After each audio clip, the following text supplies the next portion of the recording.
And the field's rolling. Here's the way they'll line up on the pole is Dan Weldon, the second in a row for the likable Brit, and Greg Ray, his first front row start in 3 years. In row 2, Tony Kanaan, TK, the Phoenix winner. And Koski Matsura, the best start for the leader of the rookie points. In the third row, Buddy Rice, the pole winner in Miami. And the defending series champion, Scott Dixon, who crashed in practice. Sam Hornish, two-time IndyCar Series champion and the Miami winner. And Vitor Meira with his first race this year. Dario Franchitti. And Darren Manning with miles of experience in Motegi, but none on the oval. Brian Herta, fourth time racing at the Twin Ring. And Scott Sharp, who is the defending race champion. Roger Yasukawa, it's his first start this year.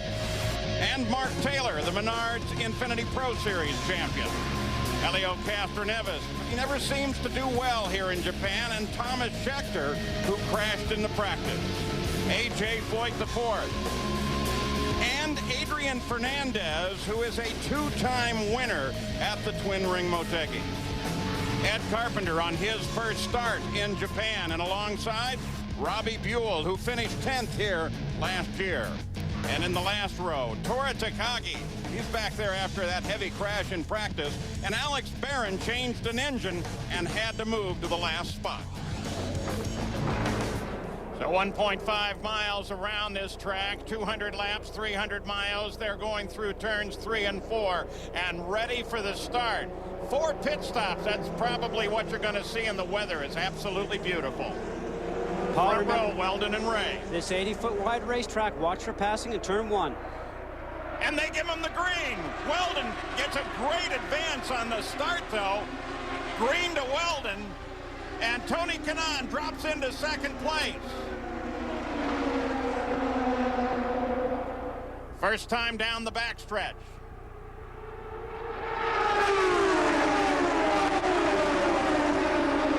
Both of the Target Chip Ganassi cars going at one another.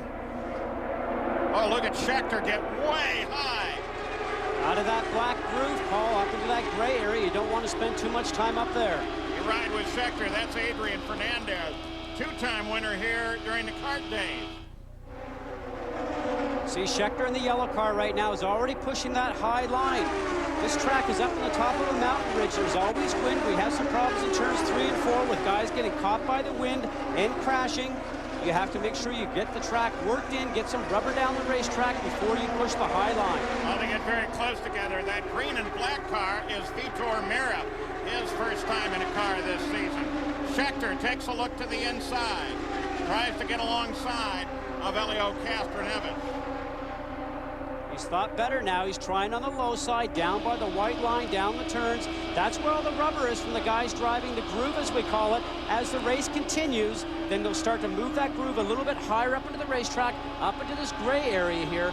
Watch for the black to continue up to that area.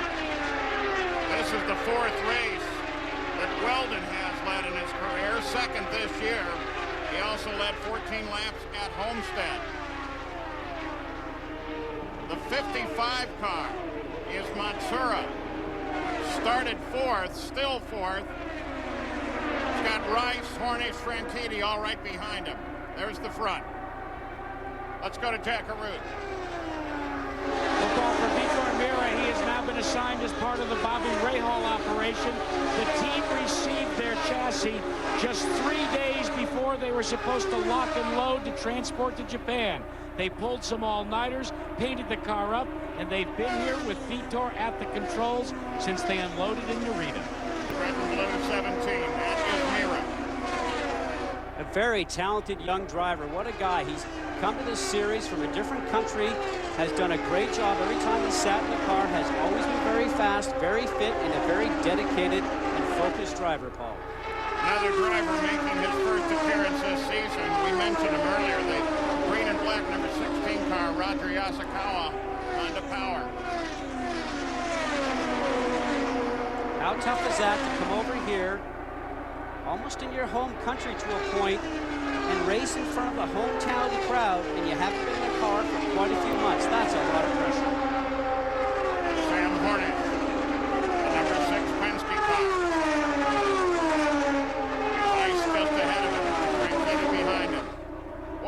at this move. Taylor going around the defending race champion, Scott Sharp. And very convincingly. Now watch Scott Sharp's hands when we drive. That will tell you how his car is working. If he's nice and smooth, he's happy with the handling of the car. You can see him working the gear shifter over on the right-hand side here. Because of this egg-shaped racetrack, the guys are ending up shifting gears going into one turn and coming out of the other. Back at the front, it's Dan Weldon. This race so important for Honda. Honda occupying the top 5 positions, and little added pressure on Honda. Besides wanting to win the first time at their own track, they have never won back-to-back races in the IRL, and of course they won at Phoenix. Can they do it here, Jack Arute? Well, each engine manufacturer is allowed by the Indy Racing League 3 engine tests a year. Toyota and Chevrolet have reserved theirs for after the 3-liter engine is introduced at the Indianapolis 500. Honda, on the other hand, has already used one of their manufacturer's tests up. Immediately following Phoenix, they took an engine that will be a dinosaur after this race, the 3.5-liter engine, and tested it yet again at Phoenix. I think you can see the results and the commitment that Honda has to saving face and finally winning at their own track.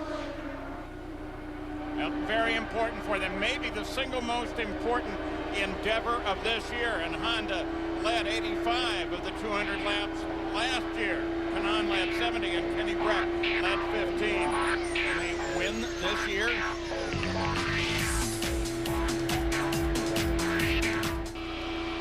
Right now with Thomas Scheckter, who's sitting well back. He has been right from the start. Not a great qualifying with this incident. That's Helio Castroneves just in front of him. You're looking at 16th and 17th position. Dan Weldon is still the leader, followed by Kanaan, Ray, and Buddy Rice. Dario Franchitti has now moved up to 6th, and that makes it Honda's running the top 6 right now. Cars on the move. Franchitti, we mentioned him, getting up there in 6th place. Fernandez, keep an eye on this guy. And Takagi, of course, started way in the back. Riding along with Scheckter right now. He thought he had a good race car, thought that he'd be able to move up quickly on the start. We saw him trying to make a few moves, but could not actually get it done. So right now he's got to settle in, come up with a pace, and just sort of start to work with the car to see what he's got and work on it during pit stops to make it better. Mile-and-a-half track, and they're turning laps at about 198 miles an hour. Scheckter continues to work at high exit to the corners. Well, maybe the car's pushing on him, Paul, which means he's turning the steering wheel and the car's not turning for him. It wants to push the front of the car out towards the wall. So possibly right now he's sitting there and being patient, which is a smart thing to do, and maybe make those changes in the pit stop to help the car. Boy, look at this, as the attack now coming from Buddy Rice on Greg Ray. And Rice just comes right down inside of that red, white, and blue car of Ray and picks up 3rd. Very convincingly, just able to drive it hard down into the turn, carry the momentum, and carry the speed all the way out of the turn. That's a very nice move. We're riding for a moment with Thomas Scheckter. He's still back at 17th place, chasing Castroneves, and least we forget, he's had 2 incidents with a wall here at Motegi. One in practice, and then one a year ago. He led 36 laps last year, but then on the 168th lap, he got into the wall, and that ended his day. 55 car is Matsuura. Well, I can't tell you the reports on how happy he is to be running this race and in front of the Japanese crowd. Though he lives now in Indianapolis, Indiana, while he tries to extend his IRL career. Greg Ray is dropping back, Jack Arute, now 4th. No cause for concern, though, from the Renovac pits. I talked to his crew chief. He explained to me that their goal, as Greg told us in the pre-race, is to be there at the end of this race. They feel as if they can stay in the top 5. They'll make some minor adjustments on their first pit stop, but right now they are content to let some of the rapids go out and lead this chase. And we should be about halfway to the first pit stop. Expected to come 44th, 45th lap, and of course We're working the 22nd lap now with the Klein Tools, number 26 of Dan Weldon, pole sitter, still out in front and out by a little over a second now. That's a great feeling when you get it and you start to travel to different countries. You try to settle in. Remember, these guys had a long flight over. You know, it's obviously 11 or 12 o'clock in most parts of the United States right now, and these guys all live over here, so a big difference in travel, and I've lived it myself. You have to adjust to their time zone, and then you have to go out there and perform at your best at going 200 miles an hour. That was Buddy Rice getting around Robbie Buell as already they start to work through traffic. And there's Weldon on point, Jackaroot. You know Dan Weldon has been subjected to all of the practical jokes by his teammates. It did not end when he got here to Japan. They have gone the gamut from trashing his room at the hotel to filling his driving shoes with cream and sugar. There has been threats of retaliation from Weldon, though, so stay tuned. At the Indy 500, we could see the lion-hearted one battling back. A.J. Foyt the fourth, the 14 Conseco car, slowing down. You got a glimpse of him in the corners. He was down under the line, and now it looks like he's just trying to get around to the pits as the field strings past. Yeah, for Weldon, the best revenge would just be a pole and a win at the Indianapolis 500, the 88th running, and coming up at the end of May on the Memorial Day weekend. Weldon, Kanaan, Rice, Ray, Matsura. Those are the top five, and they're all Honda. We'll be back right after this.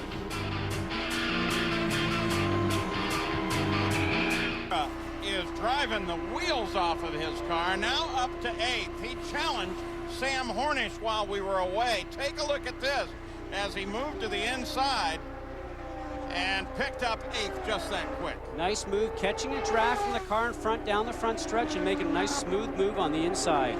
The front remains the same. Top 6 are all Hondas. Dan Weldon out in front. Hornish now has to contend, by the way, with Darren Manning, who's closing up on him as well. And you can see the interval as Weldon works his way through traffic from Weldon back to Tony Kanaan with 32 laps complete. We're working 33. Kanaan's closed up about 2/10. His 19th IndyCar start for Weldon. Remember, he subbed here for Dario back in 2003 when Dario had his motorcycle accident and fractured his back. 2003 Bombardier Rookie of the Year. I think he's going to win a lot of races this year, Paul. The IRL IndyCar Series racing in close quarters. Vitor Mira, you watch him right there, has been charging up through this pack, now trying to get around Dixon, and in fact gets around Dixon and Franchitti. Look at this as the Target Chip Ganassi cars go side by side. It's kind of racing we've seen right from the start. We're 34 laps into the race and about 10 laps away from the first pit stop. Paul, just listen to him work with the shifter right there, on and off the throttle. Two teammate cars, obviously Manning's is hooked up and handling. His foot's on the gas, going through the turns, probably 20 miles an hour faster than Dixon right now. Remember, Dixon driving with that slight fracture in the left ankle. He says, you know, it doesn't bother me, but I got to tell you, when you hit a wall, you always like to just complete the weekend, get away from the racetrack, and start fresh the next weekend. I would say he's probably not 110%. And while this track is very smooth, Ed Carpenter in. So this will be the first of the regular stops. While this track is very smooth, Scott, you've got a lot of vibration going on there that can't be helpful. Now, we saw A.J. Foyt the fourth come into the pits. He's also gone back out. Jackaroot, what's his story? Well, I guess you could call it electrical issues, Paul. They came in and they were complaining of zero fuel pressure. They changed several of the electronic boxes. The fuel pressure returned. They sent him back out. It gets him out of sequence, however, because pit stops, as you said, are underway. Look on lap 43 for your leader to pit for service. Robbie Buell, who has been struggling, is already 2 laps down. Look at the Delphi pit timing for Buell. No harm in him coming in early, Paul. When the car's not working and you're going to go down a lap to the leaders, you might as well come in, make some adjustments with the car, and get some fresh Firestone tires on it, and hopefully it will handle better for you. It looked too like they were counting on the tires I didn't notice any exaggerated moves to change any of the aero on the car. No, a lot of times handling changes can come from tire pressure adjustments, which are made in the pits before the tires go on the car. Dario Franchitti, we have a report, maybe having a problem, has come off the pace and then picked it back up, so we'll keep an eye on Franchitti for you as well. You know, he said he was very disappointed with qualifying. He ran better in practice, felt that he'd actually be able to go a little quicker, but the car's a little loose in turns 3 and 4, where everybody's had those problems this weekend. Well, this is interesting. Franchitti turned a lap in the mid-170s, and then on the last lap dropped up to 194 miles an hour. Leaders, Weldon just ran a lap at 198. He's been as fast as 201. Fastest lap in the race, 201.1. And Tony Kanaan and Buddy Rice, who are second and third, have been running laps over 200 for the last several laps as the cars get lighter.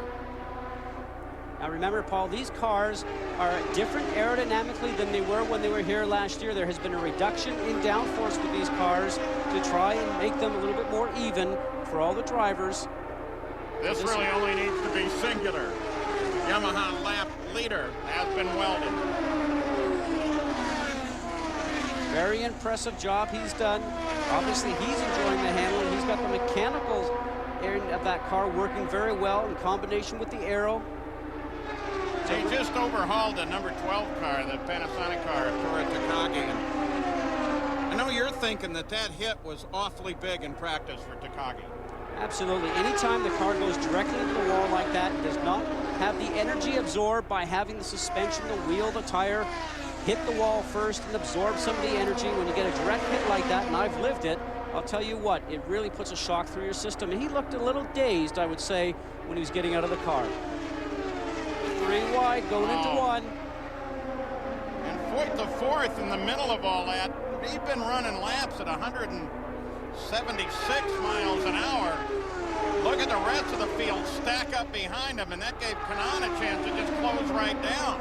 Weldon was lucky with that, though, Paul. Watch how close they're getting here. And what ends up happening is you get that dirty air from the car in front. These guys will have the cars slow down in the turns with that less downforce they get.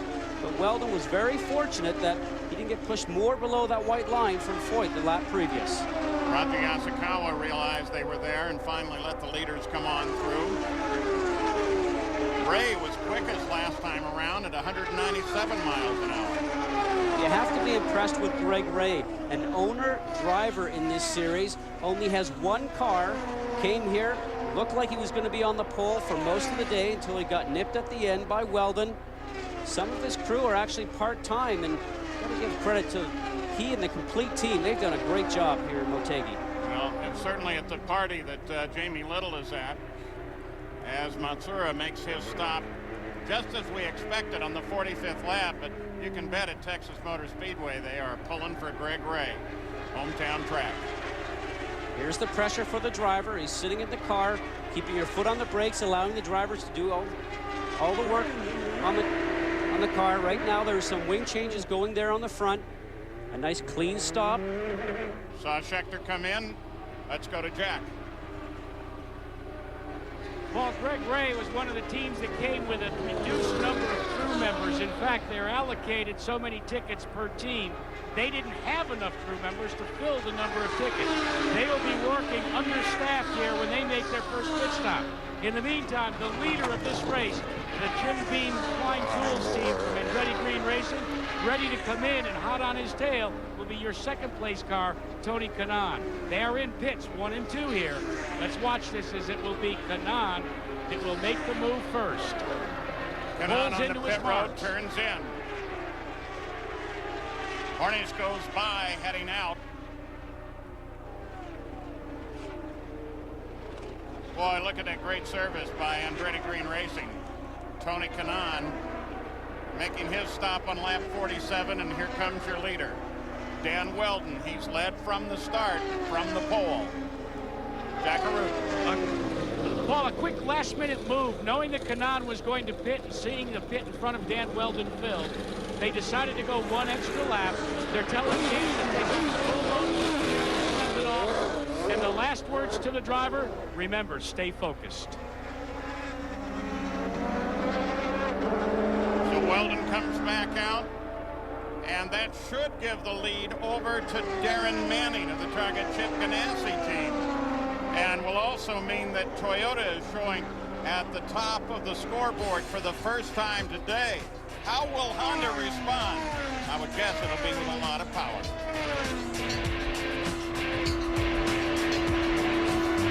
Chip Ganassi team. So with all of the stops complete, Dan Weldon has reassumed the lead. Honda's in the top 3 position.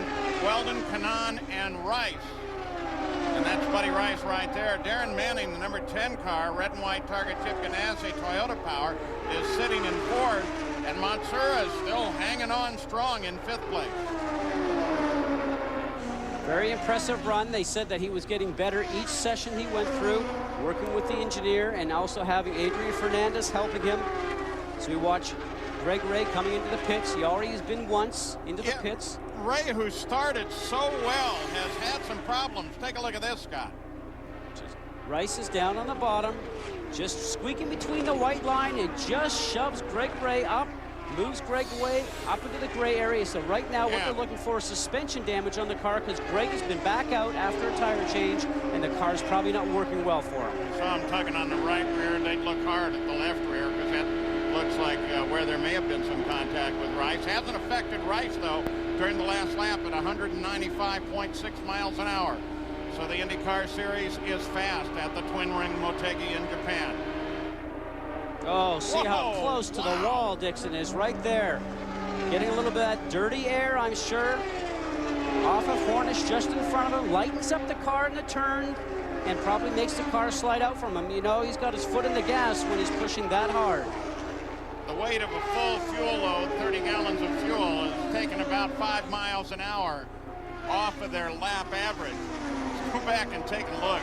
That was so close to the wall. Watch this, right up out of the black into the gray, and the right rear just gets close to the wall. Doesn't touch, but creates a bit of a dust storm along the way.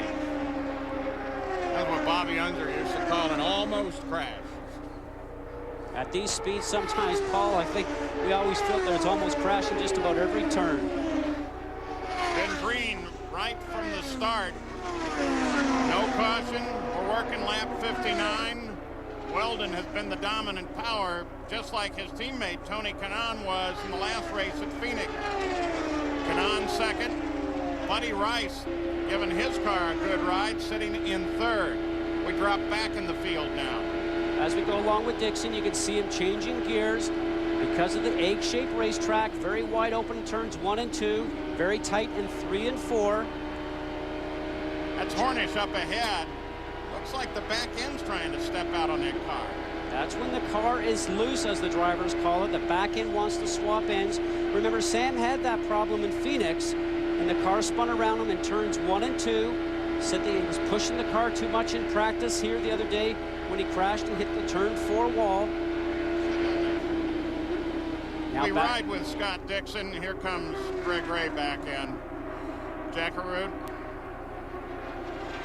Paul, the damage is on the front of the car. It's one of the suspension links. He connected with Vitor Mira. They're not quite sure what the problem is, but Greg Ray, every time he gets up to 200 miles an hour, a severe vibration. Scott, you know that's not what you want when you're going around a racetrack at those speeds.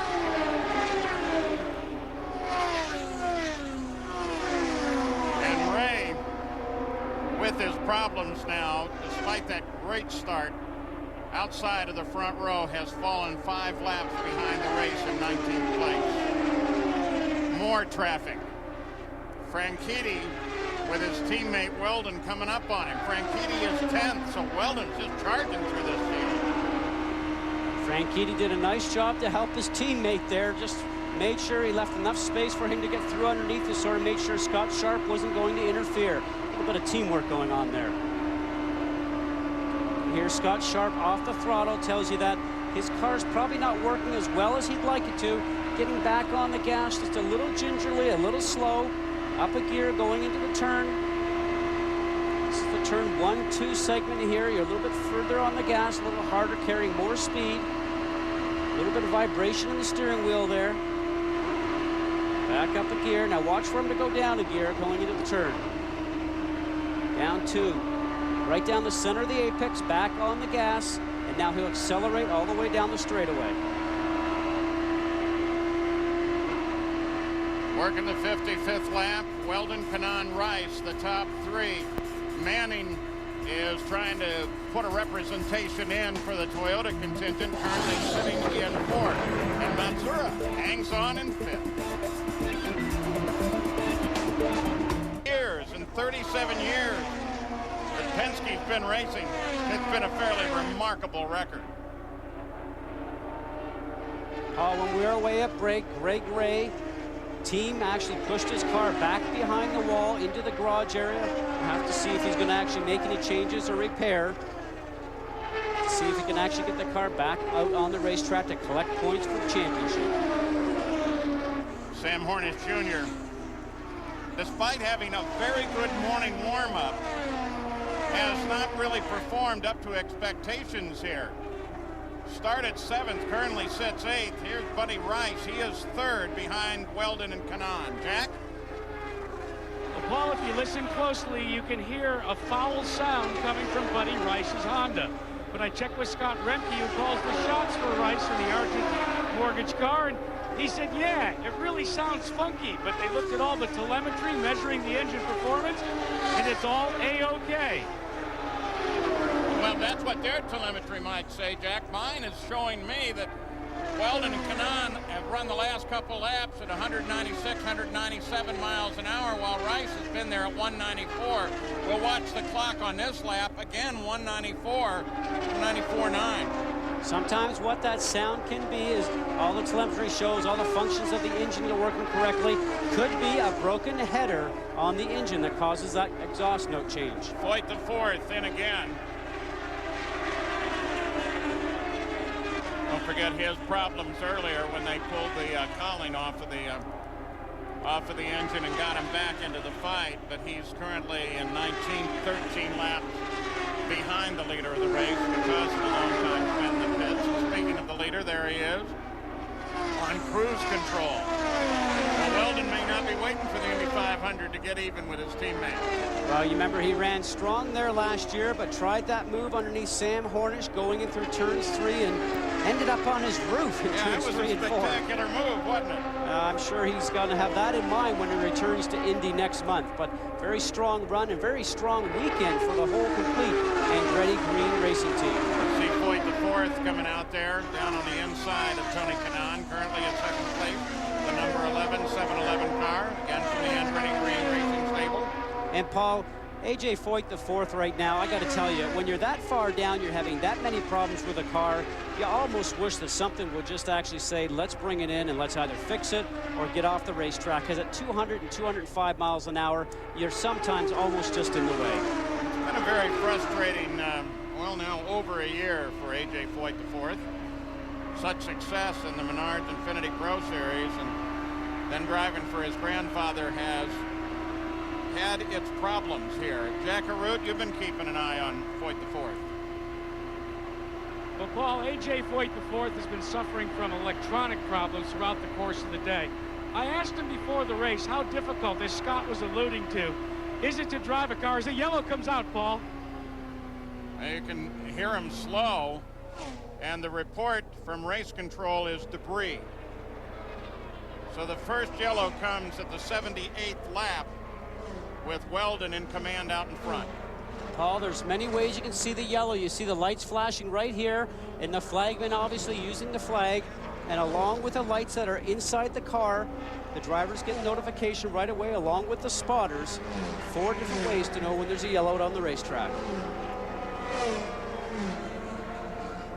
So as the field slows, we're still, I guess, about 10 laps early to stop. And you'd want to stretch this out if you can, but if it's debris, you wouldn't think it would be that long.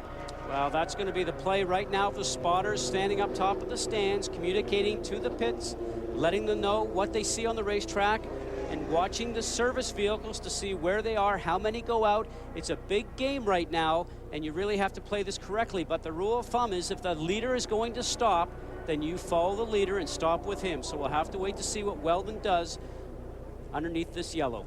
Dan Weldon gets a chance to take a deep breath and relax a little for the first time today. He's led all except for the time that he went into the pits, as you look at the Yamaha lap leaders, and that was 2 laps that Scott Sharp was scored in the lead, and that 77 laps is more than Weldon's led in his entire career. Now, Paul, if Weldon leads the 90th lap, because this is the 90th race that Firestone has had tires in the IRL, he will get a $10,000 bonus if he leads that 90th lap, and maybe something he can buy for his new home that he just got in Carmel, Indiana. No, not that. He's got to throw a nice little party for all his friends in Indianapolis. Drivers are cheap, Paul. He will throw a party. Well, I've noticed that out of you, but I thought you were the exception.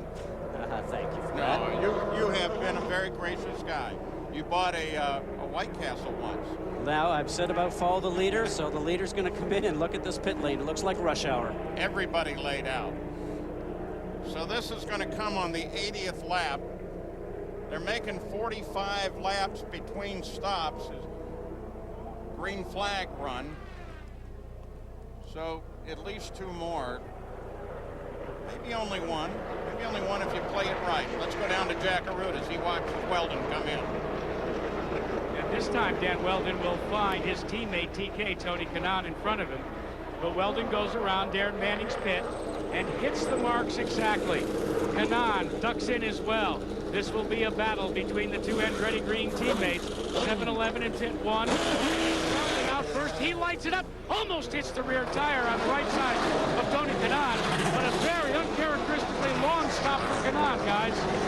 Yeah, Kanaan was in there for a very long time. Weldon comes out reassuming the lead. Kanaan doesn't lose a position, but Taylor and Hornish, they come up, while Dixon and Matsura and Castroneves all had slow stops. Interesting for Castroneves, huh? So Weldon, now under caution for the first time today, can breathe easy for the moment. When we come back, we'll check with what's going on in Texas.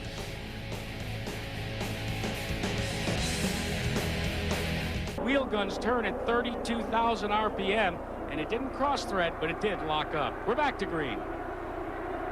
Dan Weldon leads him down. You get 3 wide there in the back. And the good news for Weldon is that he's got clear track ahead of him for the first time since the start of the race. And Paul, we've been watching Taylor and noticing just during that break, good pit stops for him, and sitting 5th right now. Been very aggressive. Wasn't very happy with the first couple of races, but he's got the bit between his teeth this weekend. Weldon, Kanaan, Rice. Hornish goes up to the high side. But he kind of gets stuck up there. Schechter's been using that high groove as well. The IRL IndyCar Series live coverage from Motegi, Japan.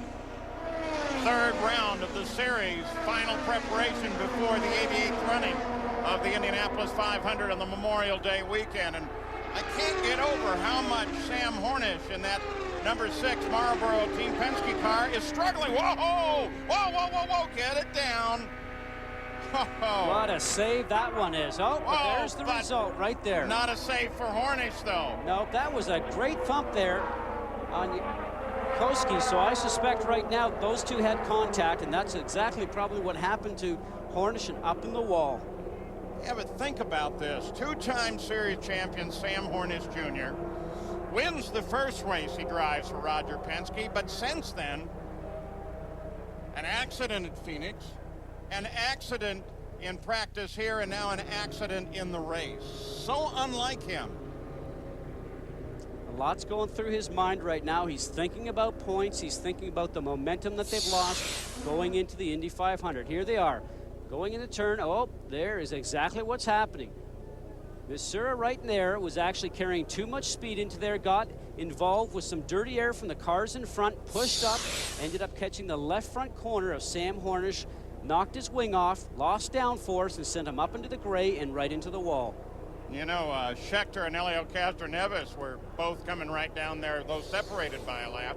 Look at how they'll have to dodge to get away from him. Now, watch the car right there, 55, Koski Missouri, dirty air, coming from the car directly in front of him right there, so he gets that dirty air. He's now pushing up in front of Sam. You can see the debris coming off of Sam's car. And Sam right now is going up into this gray. Once you get into that gray area there, there's no grip there whatsoever, and he's pushing right up into the wall. And like you said, great save for Matsuura. They're on board now. Well, he's probably starting to take his first breath. So caution comes out for the second time on the 90th lap of this 200-lap run. Will anybody take a chance on a stop now? You have to push it to the limit. This one obviously was not his fault, but you know, now he goes home and moves into his new home, and he's looking forward also to his wedding in the beginning of June. And I just know that he spent some time up in Chicago recently at the Hugo Boss outlet, obviously a sponsor, and had the opportunity to get a lot of touches for him and his people on the team. Yeah, but a wedding in the Indy 500 in 7-day period. No pressure there. Green flag, back out. Weldon leads him down. Dixon working with Rice, battled for fourth. Actually, Manning, I think that's the 10 car, target 10 car of Manning. He's been very right. strong. He's the top Toyota right now, sitting in third. But both the target Chip Ganassi cars are right there.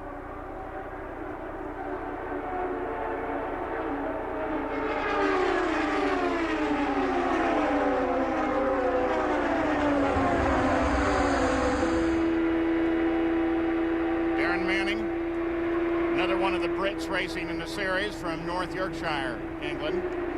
Again, lives very close to the target Chip Ganassi headquarters and shop in Indianapolis. Jack Root, Sam Hornish, what's the story? Is he okay? Yeah, he's fine. Let's check out if he can tell us into his recollection what happened up there in one.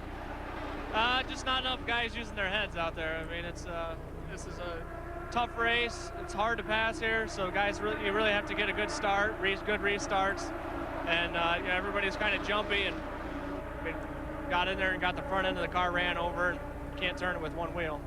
What about the track conditions? Are they better or what?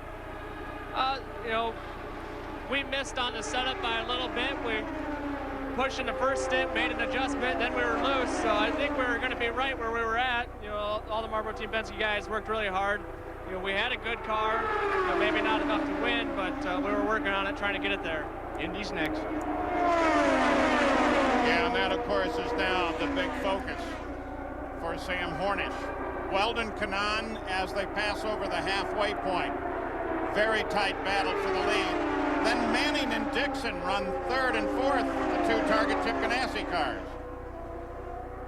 Looks like Kanaan's got maybe the better car right now after that last pit stop. He's certainly being able to chase down Weldon, being able to run behind him, which tells you that his car's working very strongly in the dirty air from the car in front.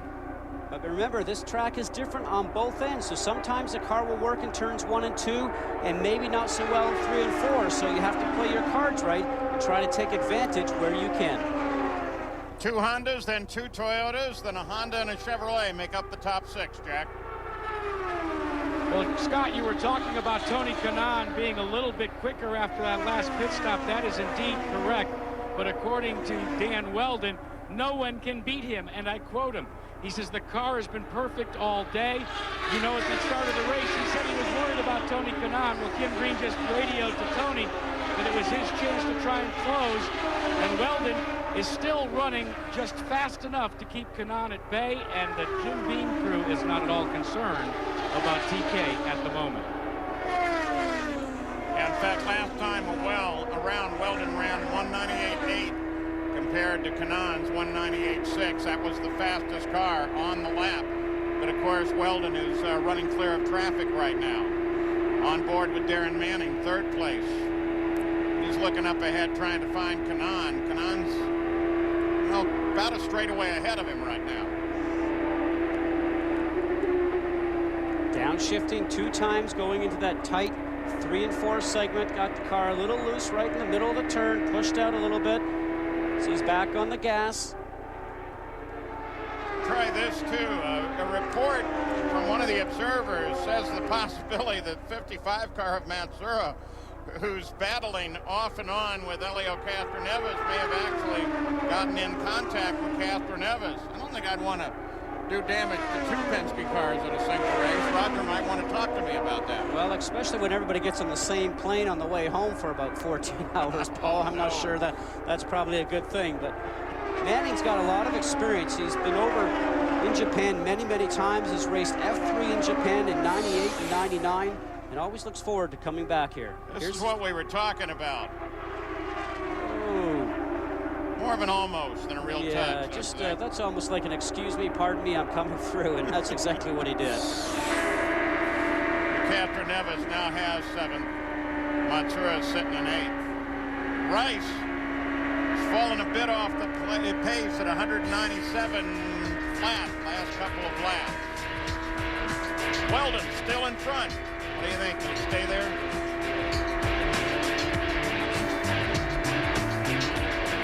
Weldon, almost unbeatable, it seems. A full half second ahead of his second place teammate, Tony Kanaan. Though it looks closer than that now. They've picked the pace up. 197.5 miles an hour. Mile and a half, just right at a mile and a half around this place. Just think of that. Nearly 200 miles an hour, and they've had laps at above 200. Weldon was 201.1 at one point in this race. Now, what these guys are going to have to start to think about here, I'm sure Michael Andretti's thinking about it right now, is to make sure that Honda is going to win this race. And race drivers are a rare breed. You know, you're going to forget about that when it comes down to 5 laps to go. If the guy behind you is going to be trying to pass, even if it's your teammate, these guys certainly don't want to take each other out and give Toyota a win, because right now Toyota is running 3rd and 4th. Let's go back to Jack Arute. Well, guys, I have a question. All of a sudden, listening to Dan Weldon, Mr. Calm, Cool, and Collectible has raised his voice a couple of octaves, questioning his crew chief several times about settings in the controls of the car. Scott, all of a sudden, could that be someone that's beginning to think that maybe he's on the verge of his first victory and starting to pucker up just a bit? A lot of pressure, as we talk about, not only on the driver to win the race, but because even Michael Andretti said, you know, I wish that maybe I didn't win a race a few years ago driving a Ford and maybe let the Honda that was finishing 2nd win, because right now, that's all we feel right now coming here to Japan is to win this race for Honda at their home track. And the driver feels that in the cockpit, and more pressure as the race starts to wind down, Jack. Well, if anybody's going to ruin it for Honda, it might be this guy, Darren Manning, who is 3rd, Toyota power. His teammate right behind him. The 2 Toyotas are about 3 seconds back. Don't forget, O'Reilly Spring Nationals final round coverage. Sunday, 5 Eastern, 2 Pacific on ESPN2. For more information, log on to ESPN.com. As we ride along with Manning, you can see his helmet there, that very neat green color. Interesting to note that when he lived here, his helmets were painted here, and still today, he has his helmets painted over here and then shipped back to America because he just happens to love the paint work that the chap does for him. Jack Arute, Michael Andretti's team's looking strong. And right now, Michael Andretti's watching 1 versus 2. Michael, with the Honda victory so important, do you let these 2 guys go at it, or do you try and do some sort of modified team rules? Well, we don't have any rules, but they're 2 smart guys, and they know how important this race is to us, and you know, they're not going to do anything stupid. One of the great things that Michael has talked about, as has many of the crew members on the Jim Beam crew, is the maturity that Dan Weldon has shown in this season. He'll need all of that and more to hold off TK and the rest of this pack. Just got around the 27 car, Alpine sponsor Dario Franchitti running 10th. There he is. One of the 4 cars in that stable. So it's Honda, and then 2 Toyotas. Then Rice with his Honda, who has kind of settled down about 195 miles an hour. Here's Taylor in 6th place, Chevrolet power. Now, when you think about the Panther team, you certainly would have thought that Thomas Scheckter would be the lead Chevrolet in this race, but right now, Taylor, the leading rookie in the lead Chevrolet, has raced over in this area before, raced in Macau, the street race in South Korea in F3, but had never been to this track before. Mark Taylor, Catfish has a brand new spotter, someone that all of us are familiar with. We used to call him the gas man and work topside with us after he won a couple of Indianapolis 500s. Tom Sneva has made the trip here to Japan. I asked Tom why he would want to leave the golf course in Arizona. And he said, well, I like sushi. So he thought he'd come over here and spot for Taylor, and he's been doing the job all afternoon. Let me think about that for a minute. Sneva's spotting me. What do you think, Scott? I don't know. You know, Pancho Carter has been one of the best out there right now, and John Barnes and the team certainly know how to find great spotters, so maybe it works. Well, you know, when you take a look at the famous Borg Warner Trophy, as we look at the Yamaha lap leaders, still Dan Weldon is the story here, just like his teammate Tony Kanaan was at Phoenix. You look at the Borg Warner Trophy, Tom Sneva's wearing pretty thick pair of glasses and that little silver likeness that they put for each winner. I don't know. I've been with Tom in the booth a lot. I think I'd just buy him the sushi and some sake and let him go. Visor can from Scott Sharp. Look how busy. All that information that's on the steering wheel right there. You see these lights going off on the top of the steering wheel. You'll see a green, yellow, then red. The driver doesn't have to watch the RPMs of the engine, which is right there in the center. He gets to watch these lights start to illuminate. You see them go right there. As soon as he sees the red, he reaches down and grabs a shifter over here on the right side. You don't even have to lift your foot off the throttle. Just reach down, and the shifter has an electronic spark cut into it. You don't even have to do much work. Delphi car looking good there, and 123 laps now complete, so we're probably getting pretty close to another opportunity to come into the pits. 43 laps since the last stop by the leader.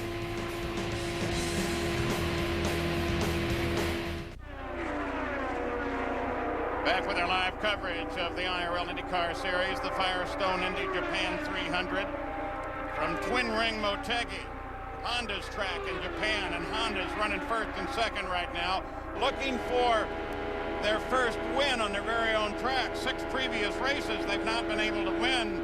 It's become a serious matter, as the Japanese call it, face for them. They want to end that streak of non-victories.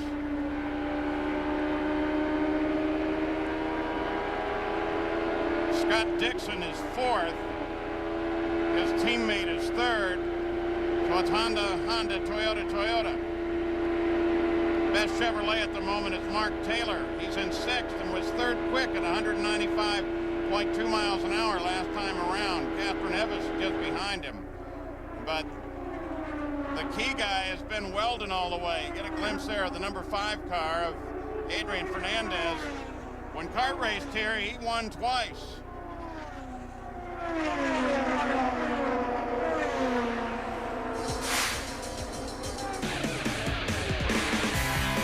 Hoisted that trophy, and not just the trophy. The Japanese are very well known for taking particularly great care of the winner with gifts here.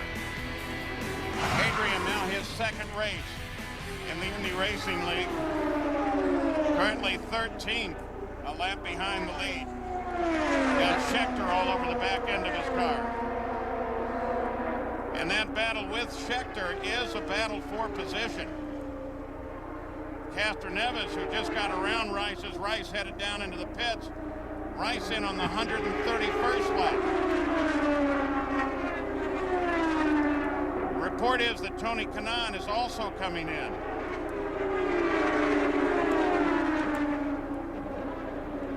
I guess you don't want to take any chances with it. I would think this is a lap or 2 early certainly for Tony Kanaan, but at least they're going to get the pit cleared out for Weldon to come through as the leader, and then it should be just one more stop. Jackaroo? And that, Paul Page, is exactly the decision that the 7-Eleven crew has made. Tony Kanaan will be the first to pit because he is the chaser. They'll leave the chasing to the next lap. A problem again with the wheel nut on the right rear. He is off and away, and in a football field a second, that delay probably cost him 200 yards. So that clears everything for Weldon to come in. Manning and Dixon moved to 2nd and 3rd. Taylor to 4th. With the stop by Kanaan. target fast lap of the race, 201 miles an hour. Fourth lap, we've mentioned it several times. I'll tell you what, just think about that. Full load of fuel, fresh start, and he turns at 201. He's serious. And what they call a green track, Paul, because usually the track sat overnight. I think there was a little sprinkle last night, and so the end result is you got a green racetrack. Weldon now handling traffic. Scott Sharp, defending race champion there. Talk about the width of this track, Scott. 80 feet, widest in the series. But the grooves seem to be fairly singular, and we've seen Schechter. We saw Hornets run a little high. But is this track, do you think, going to get wider between now and the finish? Well, these guys have been pushing it up a little wider on the entry and on the exit. But remember, you're trying to keep the fastest line possible, so the easiest way to do that is go long and high on the outside going in and hit the center apex. And there's Foyt obviously slowing down on the backstretch. Is that electrical problem he had before, which they thought was related to the fuel pump, or did he maybe just run out of gas? Well, one of the observers is suggesting that it may just be a fuel issue. Foyt the fourth, not that far though. Only 18 laps since he was last in, so you wouldn't think that'd be it. Mark Taylor comes out of fourth and into the pits.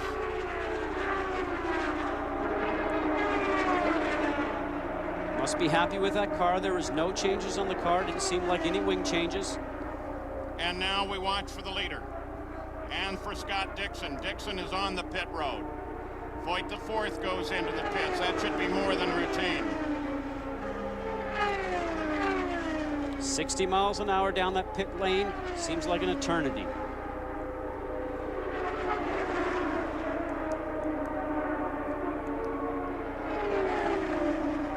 No changes again for Dixon, just 4 Firestone Firehawk tires. It goes well.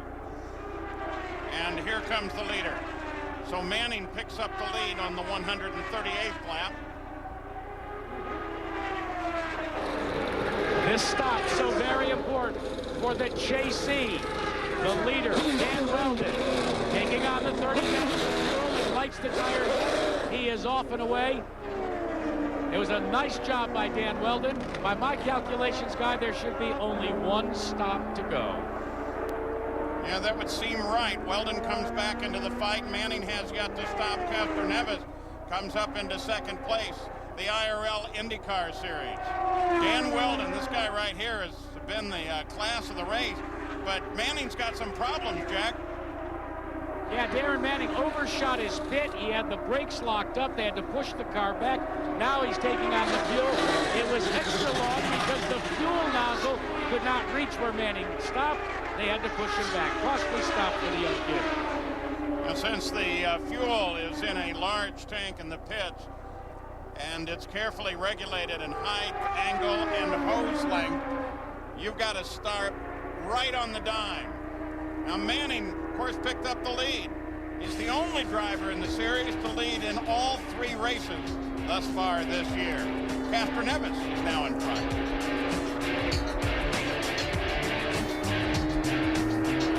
Ford been having some health problems lately, and we wish him the best. Firestone Indy Japan 300, Motegi Japan, the Twin Ring, the Oval. Dan Weldon has been out in front most of the race, but the question now is, can he get back there? Elio Castroneves being scored as the leader on the 145th lap. Now they pick the scoring up and put Weldon up in front. They have been dominating so far, not only this race, but also the weekend. Kanaan has been fast just about every session. Weldon is really just going to have a perfect, what we call a hat trick here, if he can pull this race win off, because he was on pole, has led the most laps of the race. If he can pull off this win, it will be certainly a personal best for him for the weekend.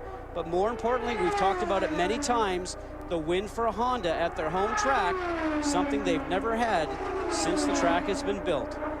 Jack Arute. Guys, how important is it to have a teammate? Well, if you're Dan Weldon, it was very important.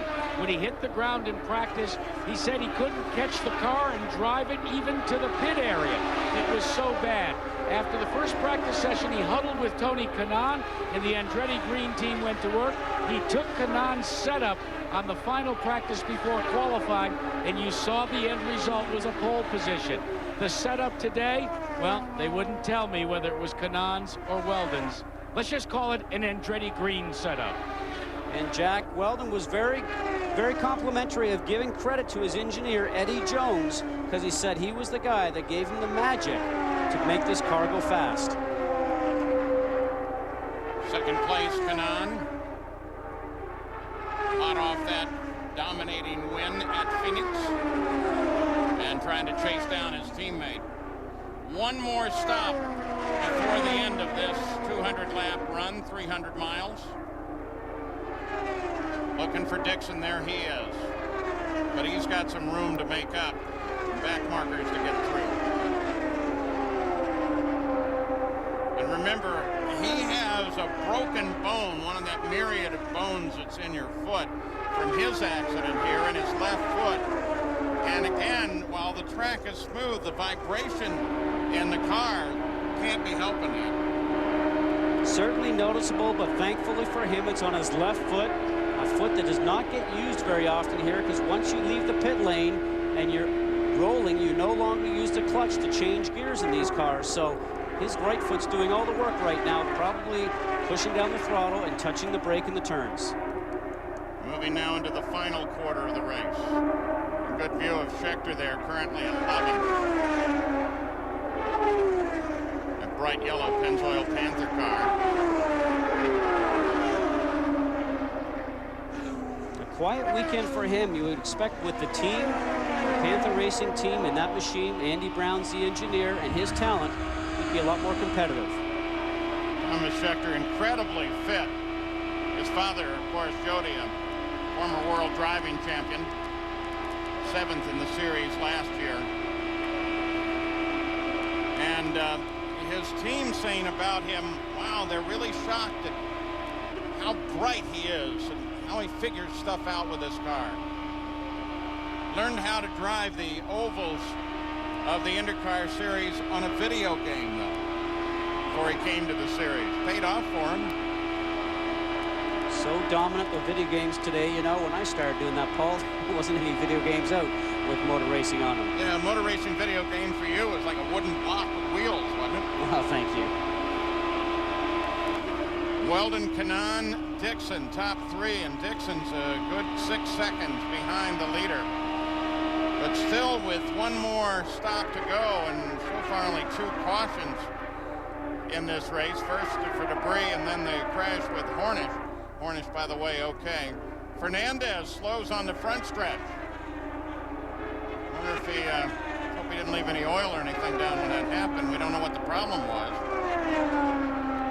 Just 11 laps since his last pit, so you can't think it's a fuel issue. Coasting on the apron right now. Anytime you have a car problem, you want to get below that white line that he is just to his right. Off the racing line, if there is any oil or liquids coming off the car, that's exactly where you want to be. So we'll keep track of Adrian Fernandez, a 2-time winner on this circuit. Weldon, Kanaan, Dixon, Honda, Toyota. Honda may be about to break the curse. It looks like you're having a great time at Texas Motor Speedway. Dan Weldon is still the leader. Back in the field, here's Roger Yasukawa, currently in 14th. Matsura is currently in 8th, and Adrian Fernandez out of the car, and we're not sure what happened here. Jack Arute, do you know? Well, the marriage with the IRL and Adrian Fernandez and Delmex Quaker State rocky in the first 2 races. What happened? We lost drive somehow. We were coming out of 4, and the car was not revving. The engine is good. The Honda engine was great all weekend, but you know, something happened on the gearbox, but it wasn't on the shift in Phoenix. This was something else. Adrian, how difficult is this package to adapt to? Well, like everything else, something new is always difficult. But at least I managed to get some laps, understand about the racing here and everything else. So it was a good experience, even though we didn't finish. So we should be stronger and stronger every race. Good luck down the road. Adrian Fernandez out. Now he can look forward to the Indy 500. We were talking about the test of the new engine, the 3-liter engine at the Indianapolis Motor Speedway. They also tested some aero packages that they're putting on the cars to help safety. Well, right now you see that center wicker, the black wicker that's just going right down the straight middle of the car right there. Something that the IRL came up with all the way from the front to the rear of the car to hopefully stop the car from turning over if it's to go sideways. It worked quite well. Speeds are down around the 218, 220 mile an hour mark, exactly where Brian Barnhart wanted the cars to run this year.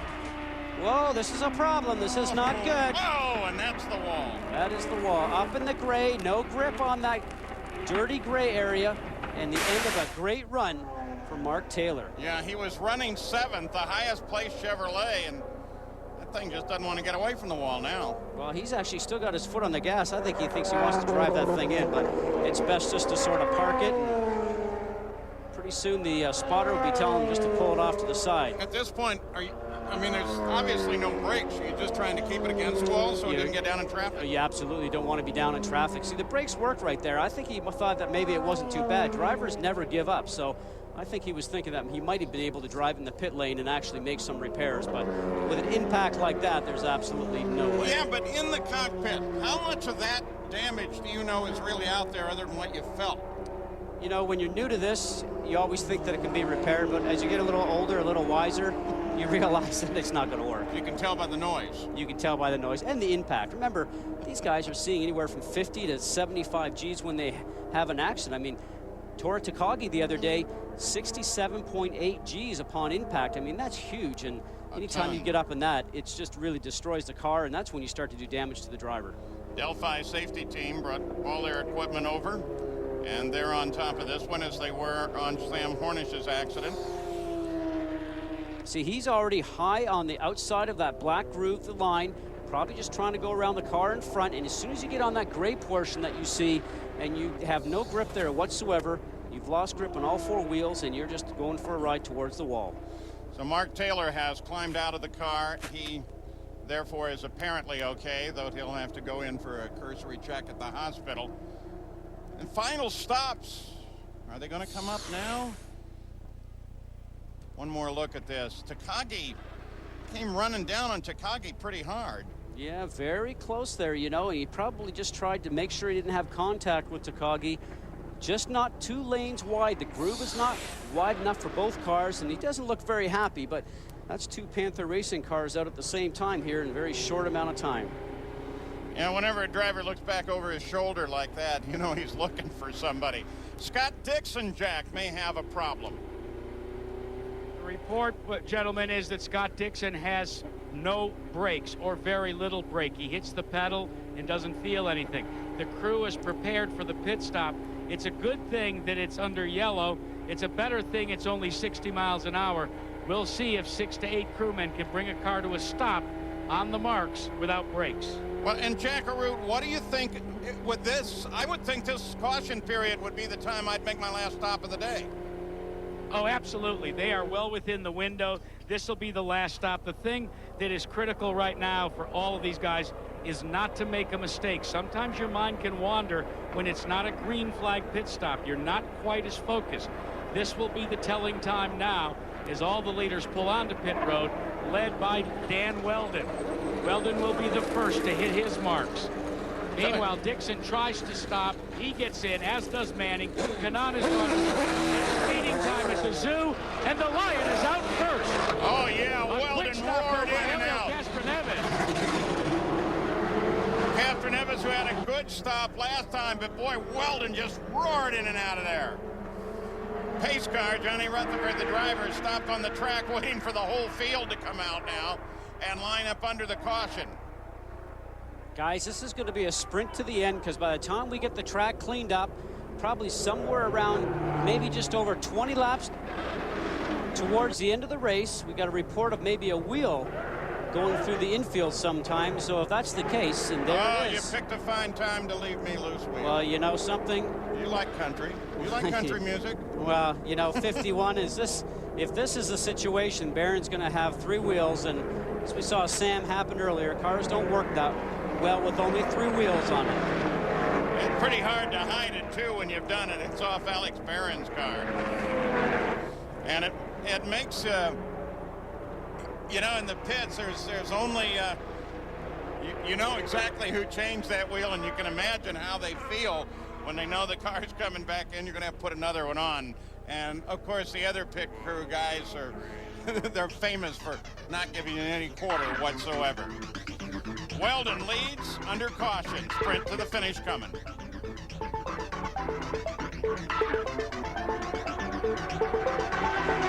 Of coverage for ABC Sports. Plenty of coverage, 31 and a half hours of coverage at Indy between ABC and ESPN, including Sports Center. All kinds of great reporting from the 88th running of the greatest spectacle in racing. Make sure you're there to join us. So the final stops have now occurred. Scott Goodyear suggested it is going to be a sprint to the finish, assuming there are no other cautions. Dan Weldon is the leader. Elio Castroneves and Penske Racing, there's Vitor Meira. He's out of competition as well, finishing about 8 laps behind the leader when he finally climbed out of the car. Currently scored in 17th, and he'll probably ratchet down a little bit more before the end of the day. But Elio Castroneves and Roger Penske's team took a gamble, didn't change tires in the last stop, just refueled. He's sitting in second. The tires, those Firestone Firehawks, are working for him. He might be able to mount a challenge. Weldon has led 167.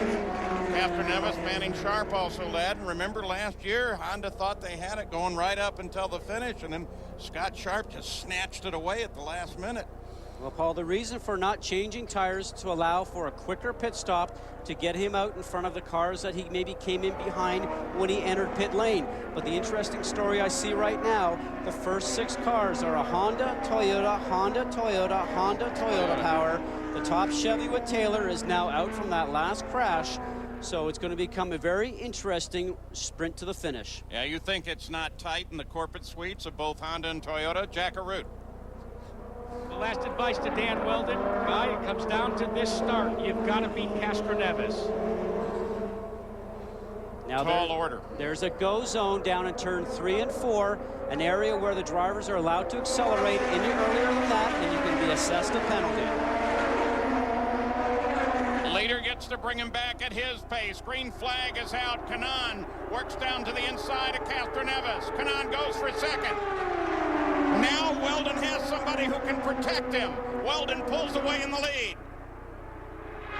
Not the best restart for Castroneves. You saw him running that low line, trying to block Kanaan going down the front stretch, but just could not make the car wide enough. Manning, Rice, Dixon just behind this battle for the lead. Weldon pulls away. That was just such a good move by Kanaan. And then Michael Andretti says, we don't have any rules. There's no team strategy. I can assure you that Kanaan heard that on his radio from his spotter and maybe even from Michael Andretti. You know the job you have to do. You have to get up to second. You have to be a buffer. So Weldon has pulled out almost a full second right away. Mark Taylor involved in that incident now with Jack Arute. Mark, first of all, you're okay. What happened? Yeah, I'm fine. We had a great car. The Menards John Manville car was great today. Panther have done a great job all weekend, giving me a great car, and we've been working to make sure the track was as best as possible. And it was just with the wind picking up as it is, it's a bit treacherous on that outside line, and when you've got someone dive down the inside of you like that into one, you're screwed really, because you've got nowhere to go and you go in that dirt and you just can't turn and you just hit the wall. It's unfortunate. We were right up there. We were going to get a great result, and unfortunately it ended early for us. And guys, it should be pointed out the wind has kicked up considerably, double what it was when they dropped the green. The direction, it's going right down your nose when you go down the backstretch. So it's the opposite of Thursday. Now you got a tailwind going into turn 1. Of course, when that wind kicked up during the Thursday practices, we could also kick quite a bit of dust onto the track, and some people say that might have been part of the problem that they had that caused those 4 different accidents between 3 and 4. So Dan Weldon now with 182 laps being worked.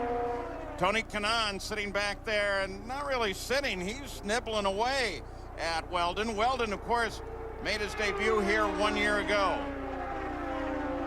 What a way to celebrate that anniversary. What a way to get even with that guy in second place if you can win it, because the rest of the 3 guys on the team, Kanaan, Herta, Franchitti, every chance they get, they're pulling some sort of practical joke on Dan Weldon. Well, like they say, paybacks, Paul, and this is certainly a payback that would be one that Weldon would certainly like. And I'm watching the cars, and it seems like Weldon works very well in 1 and 2, and maybe Kanaan works a little bit better in 3 and 4, but you have to remember one thing. It's one thing to catch up to the car in front, and it's another thing to pass, even on a high bank track where you have multiple lanes. Here, it's a little bit more difficult. You enter high, you go low in the center of the turn, and you run a high line going off to keep your speed up. Very difficult to get past the car in front. And we were just going to show you where the Andretti Green drivers were, and here is one, Brian Herta, with something going wrong back in the engine room. Now, this may not bring out the yellow, Paul, because he is down below the racing line. He's down below that white line on the racetrack. And if there is any fluids coming out of the car, they are off the racing line. Yeah, but they really have to take a look on the backstretch and make sure that whatever it is, and it looks more like water than oil because it's a lighter color, that none of it got on the racetrack. And now we've run a full lap since this has happened, and everything seems safe. So now Andretti Green Racing with just 3 cars, and 2 of them running first and second. Franchitti is 7th. Weldon and Kanaan both running laps above 199 miles an hour. Fastest 2 cars in the race, Jackaroot. And Paul, you were alluding to the practical jokes back and forth. Well, Dan Weldon tried one on Tony Kanaan earlier this weekend. He went out and he bought a giant rubber nose, and he added little feet to it, a wind-up toy. And when Kanaan was doing an interview with Japanese TV, he let the wind-up nose go into the shot. Kanaan just looked and said, "Remember, I'll get even." Yeah, I'm not going to touch that. I promised TK no nose jokes for at least 5 years. But you, on the other hand, could do hair jokes there, Jack. Oh, silence from across the ocean. Working 188. Coming to the final 10. Weldon had Kanaan about 0.8 of a second behind him, and now it's 0.9. Now, Weldon is just 25 years old, and he's sort of new to the Honda team and new to the Andretti Green team, but Kanaan has been racing for Honda for years, and he said he felt the pressure coming here probably more than just about any of them. Between him and Dario Franchitti in the 27 car that you see up ahead, both of these guys felt a lot of pressure to come here and win for Honda. And Manning is trying to put Franchitti a second lap down. Manning is currently 4th.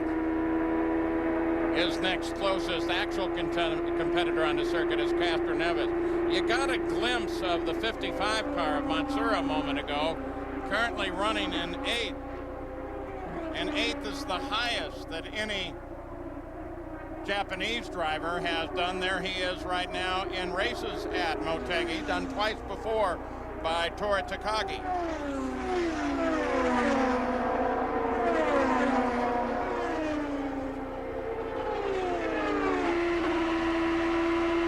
Well, it's still very early in the season to think much about the points battle, though it's on the minds of every competitor here today. When he came in to this event as a result of his place at Miami and then his win at Phoenix, Kanaan took the points lead. But if Weldon stays where he is, then the points lead's going to change again.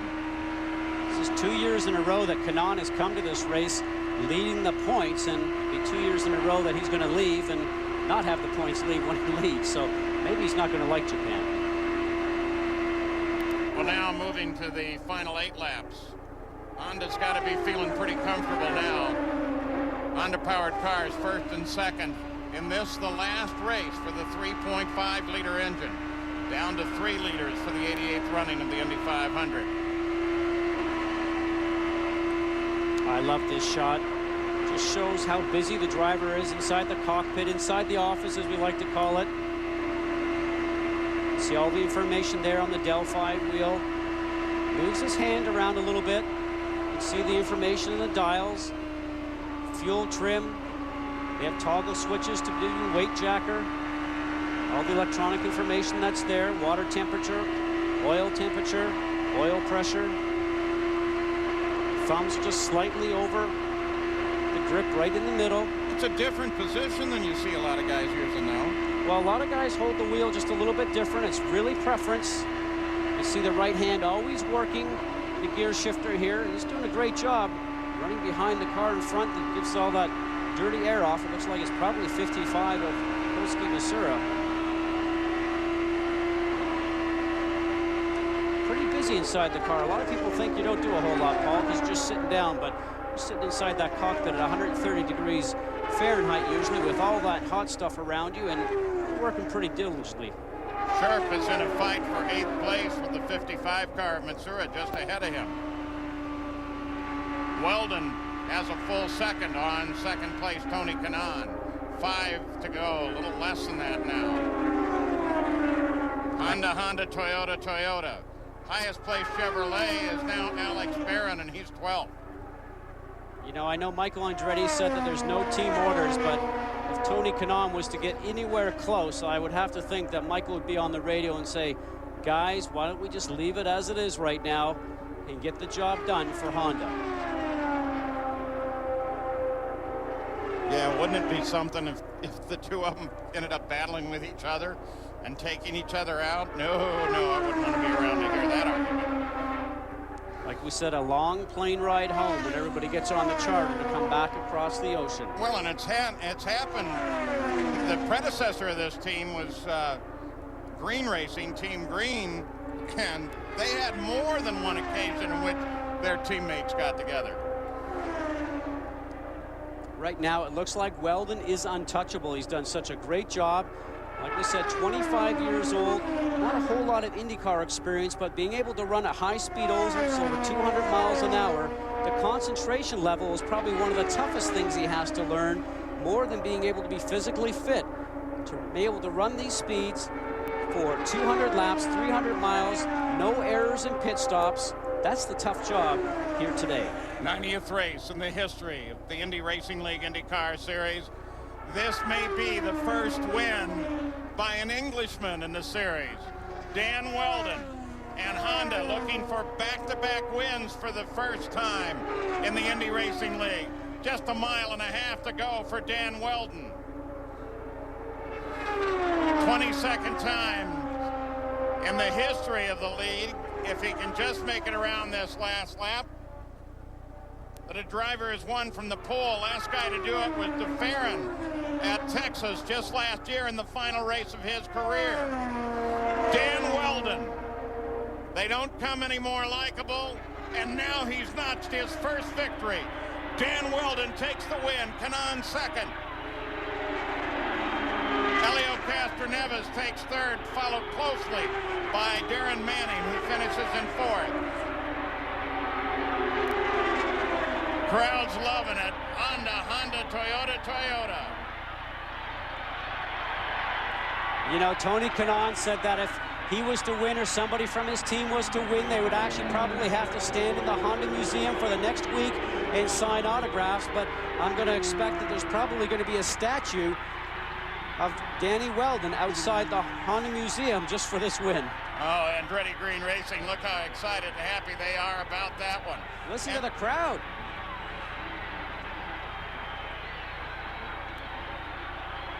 Now, psychologically, that really sets you up for Indy, doesn't it? Looking strong, looking tough.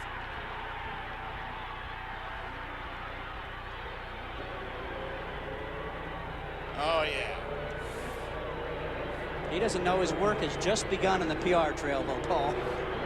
Well, he's got one of the neat things about Twin Ring Motegi and the Japanese in their racing is he's got about an hour and a half of ceremonies to go through now. They really celebrate their victories here. So you're saying you might miss the charter on the way home? No, I don't think so.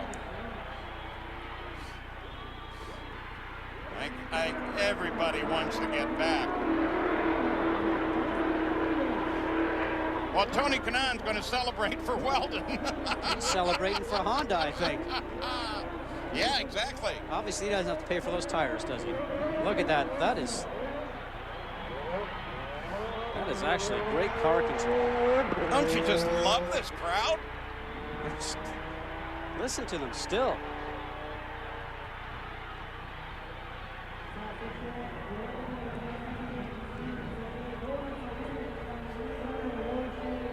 So Honda has now scored with Weldon and Kanaan their first ever 1-2 finish, and did it at the Twin Ring. For 6 years, newest winner. And the guy that is congratulating him right now has been well behind the Honda efforts. And Dan Weldon, we're going to talk about this being your first victory in a moment. But how important is this victory for your power plant and Andretti Green Racing? Honda finally victorious at the track they own and maintain. Yeah, I think that's awesome for Honda. His son from Honda. Thank you very much. They worked so hard for this, and they deserve it. And the team did a fantastic job. Andretti Green Racing, the Klein Tools Jim Beam car was excellent. My boys were awesome, and the Firestones, the last set, I mean, they stuck, because if you can beat Kanaan around this place, you're doing okay. So it's fantastic. Like I say, for Honda, they worked really hard for this, and I think they deserve it more than any other engine manufacturer in the world. But the Japanese fans are awesome too. And one of the things that you alluded to in the pre-race with us was the fact that TK, your teammate, Tony Kanaan, was going to be your worst nightmare all night, all day. Was he? Yeah, he's always my worst nightmare. He plays too many jokes on me. But he's an awesome racing driver, as are Dario and Brian.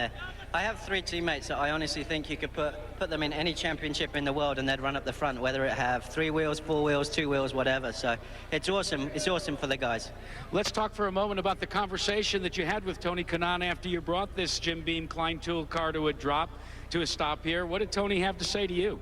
He was just shouting, which is what he normally does. So, no, like we have a special bond in this team. It's amazing, actually, and I just love being part of this, but it's fantastic to win my first RL race here for Honda. In 12 months, you have gone from a rookie now to the points leader in the Indy Racing League's IndyCar Series, going into the biggest race of the year, the 88th running of the Indianapolis 500.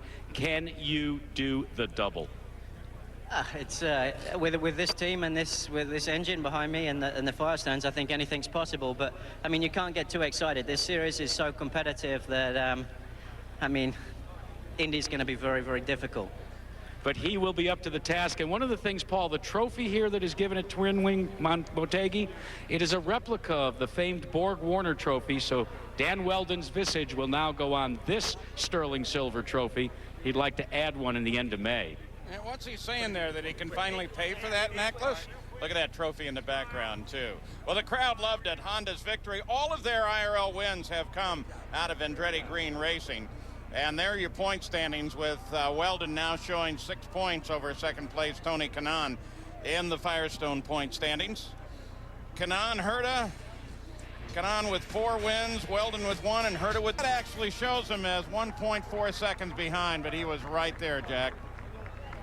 And Elio Castroneves is finishing in 3rd. And Elio, you had what had to be the wildest day in Japan ever. Tell me a little bit about it. I tell you, all the other side of the world, I had everything. I stole it, I come back, I went last, lap down, whatever. I saw this guy in my mirror to let me down. So, again, it's one of those things. But the team, our team, Penske did a phenomenal job, finished the strategy. And, hey, I'm happy. We're still there on the points. Yeah, and the last call on that last pit stop, what does it say about the Firestone tires when you can elect to do a fuel and go? Guys, I tell you, unbelievable. I don't know how held it, but held it. You know, on the last few laps on the court, the car started moving.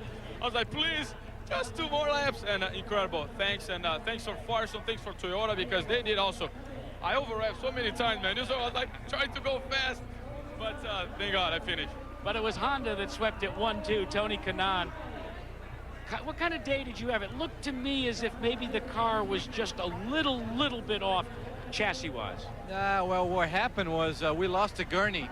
We have a gurney on the under trail, and I lost the right rear gurney, and that's like 80 pounds of downforce. And I knew right there that I wasn't going to be able to win, so I told the team, guys, let's do our best. I had to pit it because of that, my car was handling really bad, so I came in early, made an adjustment, and you know, I'm happy with second. I mean, Honda tried to win this race so much. I said, hey, Dan deserved it. He led the most laps. He had the strong car. The whole Andretti Green team did a great job. And let's talk quickly, very quickly, that move on the restart when you wanted to get by your Brazilian friend here, Helio Castroneves. How important was that to the victory for Dan Weldon? Wow, I mean, I told the guys in the radio, I said, boys, tell the rookie it's his day, and I'll protect him as much as I can. So I had to try to pass Helio and not hold him up because Dan was really strong. I don't think either of us could pass him. Tony's been very kind. Tony's been teaching enough, enough. I mean, that's enough. I've been teaching him, but that's enough. The championship, you're second and third. We're going to let them continue. Fifth at Phoenix, fourth now in Motegi. But he doesn't want to hear that, Paul, because that means he's going for third at Indy. So there they are, unofficial results. 6 cars on the lead lap. But of course, long runs, only 3 caution periods, long runs of green flag and a short track. I think that's probably what caught Buddy Rice out, because he was certainly competitive until that last long green run. And Tosuke Masura finishes in 8th, and that ties the 2 8th place finishes by Tora Takagi for the highest place Japanese in front of their home crowd. Some interesting outs as well. You would have thought that Greg Ray, for example, would have done much better starting on the front.